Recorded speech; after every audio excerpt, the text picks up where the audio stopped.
നമ്മുടെ കേരളത്തിൽ എൻട്രൻസ് കോച്ചിങ്ങിന് പോകുന്ന 1.25 ലക്ഷത്തിലധികം കുട്ടികളുണ്ട്, മെഡിക്കലും എഞ്ചിനീയറിങ്ങിനുമായിട്ട്. ഇതിൽ എത്ര ശതമാനം പേരാണ് യഥാർത്ഥത്തിൽ അവരവരുടെ താല്പര്യം അനുസരിച്ച് അഭിരുചി അറിഞ്ഞ് മനസ്സിലാക്കി എൻട്രൻസ് കോച്ചിങ്ങിന് പോകുന്നത് എന്നതിൽ സംശയമുണ്ട്. ഞാൻ സത്താർ ശ്രീകാര്യം, കരിയർ മാസ്റ്റർ, ട്രിവാൻഡ്രം.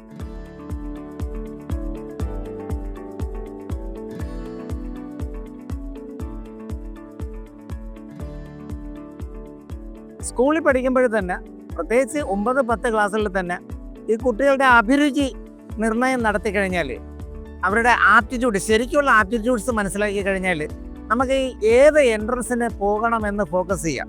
മാത്രമല്ല, നമ്മൾ പ്രൊഫഷണൽ കോഴ്സ് എന്ന് വിചാരിച്ചാൽ മെഡിസിനും എഞ്ചിനീയറിങ്ങും മാത്രമല്ല, ഒരു 50-ലധികം പ്രൊഫഷണൽ കോഴ്സുകൾ, മികച്ച കോഴ്സുകൾ ഇന്ത്യയിൽ തന്നെ വിവിധ യൂണിവേഴ്സിറ്റികളിലും കോളേജുകളിലുമായിട്ട് അവൈലബിൾ ആണ്.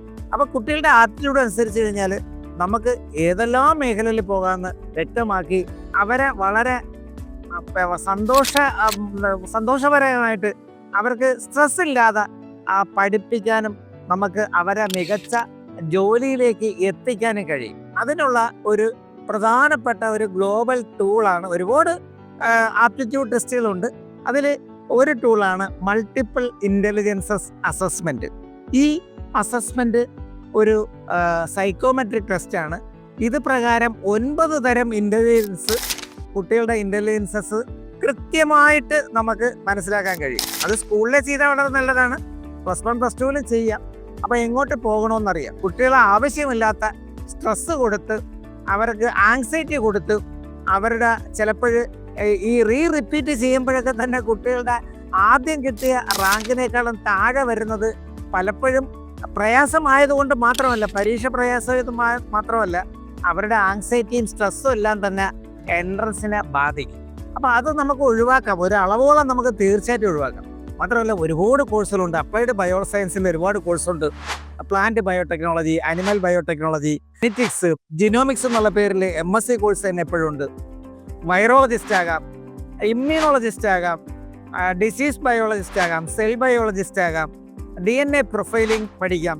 അതുപോലെ തന്നെ ബിഗ് ഡാറ്റ ബയോളജിയിൽ വൻ സാധ്യതയാണ് ലോകത്ത് മുഴുവനുള്ളത്. സിന്തറ്റിക് ബയോളജി ഇപ്പോൾ എമർജ് ചെയ്ത് വരുന്നുണ്ട്.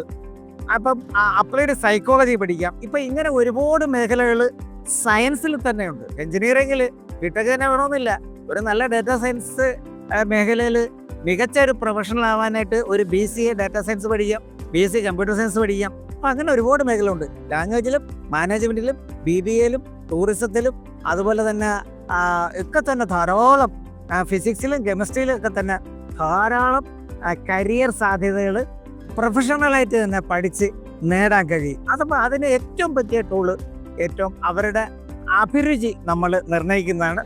ഈ പരീക്ഷ കരിയർ മാസ്റ്റർ എന്നുള്ള സ്ഥാപനത്തിൽ അഭിരുചി നിർണയ പരീക്ഷ നടത്തുന്നുണ്ട്. അതിന് ശേഷം അവർക്ക് കൗൺസിലിംഗ് നടത്തുന്നുണ്ട്. നമ്മുടെ കുട്ടികൾ വളരെ ഈസി ആയിട്ട് നമ്മളെ ജീവിതത്തെ കാണാനും അതുപോലെ തന്നെ അവരുടെ മിടുക്ക് പരമാവധി പ്രയോജനപ്പെടുത്തി അവർക്ക് ഇഷ്ടമുള്ള മേഖലയിൽ ഒരു ജോലി കണ്ടെത്താനും തീർച്ചയായിട്ടും ഈ ആപ്റ്റിറ്റ്യൂഡ് ടെസ്റ്റ് സഹായിക്കും. ശരിക്കും ആപ്റ്റിറ്റ്യൂഡ് ടെസ്റ്റിൽ മികച്ചതെന്ന് പറയപ്പെടുന്ന മൾട്ടിപ്പിൾ ഇൻ്റലിജൻസ് അസസ്മെൻറ്റിൻ്റെ ഒരു ഗുണം 46 പേജ് അതിൻ്റെ റിസൾട്ട് കിട്ടുമെന്നുള്ളതാണ്. അതിൽ ലിംഗ്വിസ്റ്റിക് ആപ്റ്റിറ്റ്യൂഡ്, അതായത് ഭാഷാപരമായിട്ടുള്ള അവരുടെ അറിവ്, അവരുടെ ഇൻട്രസ്റ്റ്, അതുപോലെ തന്നെ പ്രോബ്ലം സോൾവിങ് ഇൻട്രസ്റ്റ് ആപ്റ്റിറ്റ്യൂഡ്, അതായത് mathematical aptitude, naturalistic biological aptitude, design aptitude, musical aptitude, interpersonal aptitude, പിന്നെ ഇൻട്രാപേഴ്സണൽ ആപ്റ്റിറ്റ്യൂഡ് ഓർ ഇൻ്റലിജൻസ്. അതുപോലെ തന്നെ എന്തെങ്കിലും കാര്യത്തിൽ ഗവേഷണം നടത്താൻ ഈ വിദ്യാർത്ഥിക്ക് കഴിയുമെന്നുള്ളത് എക്സിസ്റ്റൻഷ്യൽ ഇൻ്റലിജൻസ്. ഇത് ഡോക്ടർ ഹവാർഡ് ഗാർഡനറുടെ തിയറി ഓഫ് മൾട്ടിപ്പിൾ ഇൻ്റലിജൻസിൻ്റെ ബേസിലാണ് ഈ സൈക്കോമെട്രിക് ടെസ്റ്റ് തന്നെ ഡിസൈൻ ചെയ്തിരിക്കുന്നത്. അതുകൊണ്ട് തന്നെ 99% ആക്യുറേറ്റ് ആണത്. 46 പേജ് റിപ്പോർട്ട് ഇത് കിട്ടും. അത് വെച്ച് തന്നെ ഒരു കുട്ടി എങ്ങോട്ട് പോകണം, എവിടെയൊക്കെ പോയി കഴിഞ്ഞാലാണ് അവർ കരിയറിൽ ഷൈൻ ചെയ്യാൻ കഴിയുന്നത്, വളരെ സ്ട്രെസ് ഇല്ലാതെ പഠിക്കാൻ കഴിയുന്നത് എന്നൊക്കെ നമുക്ക് മനസ്സിലാക്കാൻ കഴിയും.